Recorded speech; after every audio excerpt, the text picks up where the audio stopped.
Hello, Morongo Basin, and listeners around the world online at Z107.7fm.com.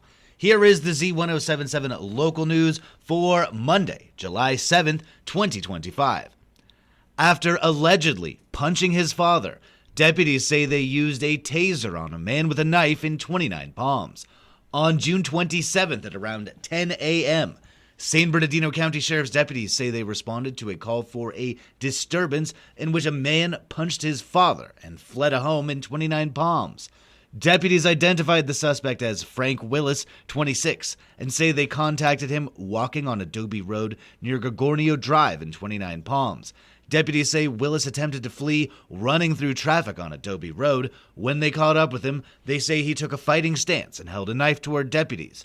Deputies say they used a taser on Willis, and he was taken into custody.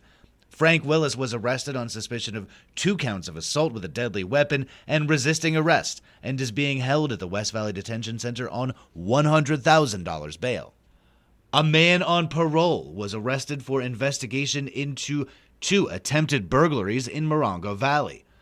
On Tuesday, San Bernardino County Sheriff's deputies say they received a call from a homeowner in the 51,700 block of Elm Street in Morongo Valley about an attempted burglary. Deputies say the homeowner saw live security camera footage of a suspect on their property and called 911. Deputies identified the suspect as Dion Brown, 37, and say he attempted to enter 2 homes in the area. Deputies responded and say they found Brown hiding on the property on Elm Street. Brown is on probation and has been convicted of violent felonies. He was taken into custody without further incident. Dion Brown was arrested on suspicion of attempted burglary and probation violations and is being held at the West Valley Detention Center on $500,000 bail. 4th of July ended dimly for celebrators in Yucca Valley, where the planned fireworks show failed to go off as planned. Here's reporter Adeline J. Wells with more.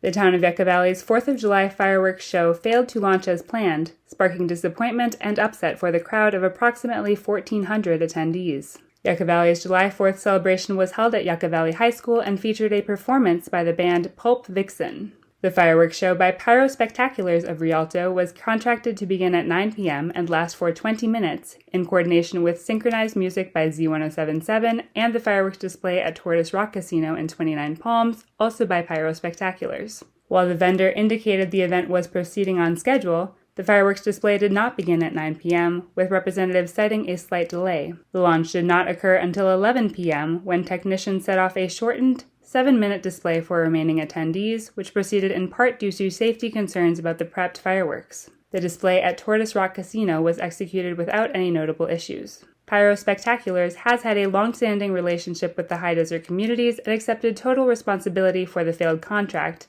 indicating that the company has been affected by staffing shortages. Both the vendor and the town have expressed that they are pursuing alternative remedies for the launch, including the potential for a rescheduled fireworks display for the Yucca Valley community.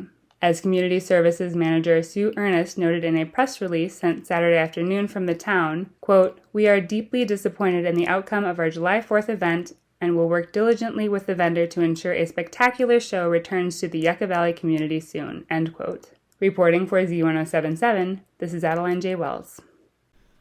Tonight at 7 p.m., Desert Bingo returns to the Red Dog Saloon in Pioneer Town, this week supporting the Boys and Girls Club of the High Desert. The club is facing several federal funding cuts that are threatening the club's ability to serve children in the area. In just this past year alone, the organization had over 34,000 visits from youth, and they serve over 100 children daily, providing after-school care, meals, homework help, and a safe place to just be a kid. If you want to keep the Boys and Girls Club at their same level of operation, come out to the Red Dog tonight. Get there a little before 7 p.m. so you can set up your cards, grab food and drinks, and get ready to shout bingo. There are gift bags and goodies from a ton of great local sponsors available as prizes, including the famous Wipe Your Tab prize for one lucky bingo winner. You can see this story on our website for a list of sponsors for tonight's Desert Bingo, along with a link with more information on the famous fundraiser that has raised more than $100,000 for nonprofits all over the high desert. Our local veteran outreach organization, Milltree, is one of the many organizations being affected by the National Endowment for the Arts rescinding and termination of grants offered to nonprofits nationwide. Reporter Gabriel Hart sat down with 3 members of Miltree's board, founder Cheryl Montel, President Patrick Wallace, and Executive Director Danielle Guducci Wallace, about how this will be affecting the organization moving forward. Miltree relies on grants to make up more than 60% of their annual budget, and half of those funds come from the California Arts Council, who is partially funded by the NEA. To make matters more challenging, Miltree's National Endowment for the Humanities funded partner, California Humanities, who have steadily supported Miltree's programming since 2021, has now suspended all grant cycles. And with the current national administration's ban on certain words from grant proposals, Miltree's president Patrick Wallace says it's been tough to proceed without compromising their mission for veterans, one of the most diverse demographics our country produces. To even qualify for some of these, you have to go through the ringer of not having banned words in your mission or vision or your about statement or in your grant proposal itself, right? There's a list of hundreds of words. When asked for examples of words a nonprofit must avoid, Patrick offered some common terms in our vocabulary. What would be some examples of these words? Woman, justice, equity, like it's a little accessibility. With Miltree's sole mission of ending veteran isolation through community inclusivity, they've had to change their approach to fundraising to keep their programming free. You know, you could go scrub all this stuff on your website.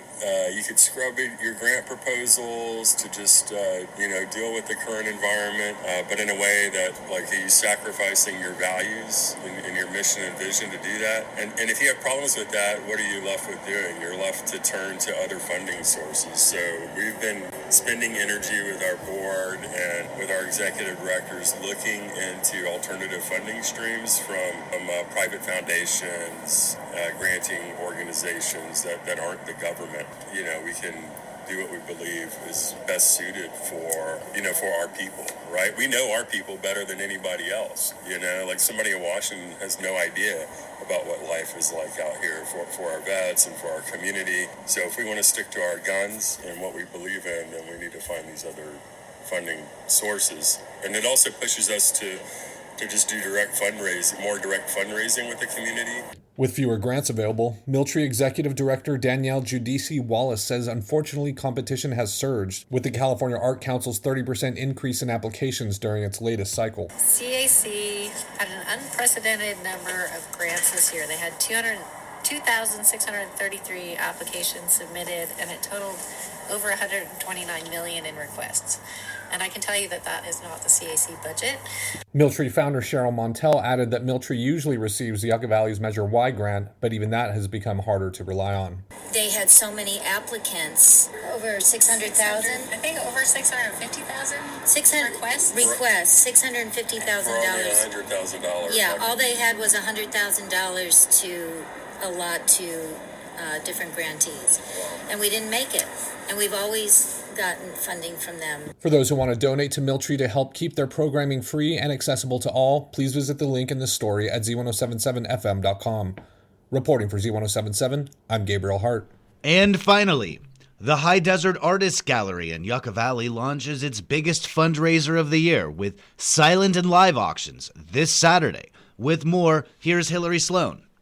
The event features a silent and live auction fundraiser with over 100 donated works from more than 50 artists. Guests can browse a diverse collection of sculptures, paintings, jewelry, photography, prints, fiber art, ceramics, and mixed media, featuring contributions from Simi Daba, Steve Riemann, Mike Smiley, Snake Jagger, R.C. Gorman, Bev Doolittle, and other international artists. The silent auction will open online on June 18th via Give Butter, with a live auction scheduled for July 11th during a special gala. There is also a private performance by local duo Casa Zulo for one winning bidder. Raffle prizes are generously donated by local businesses.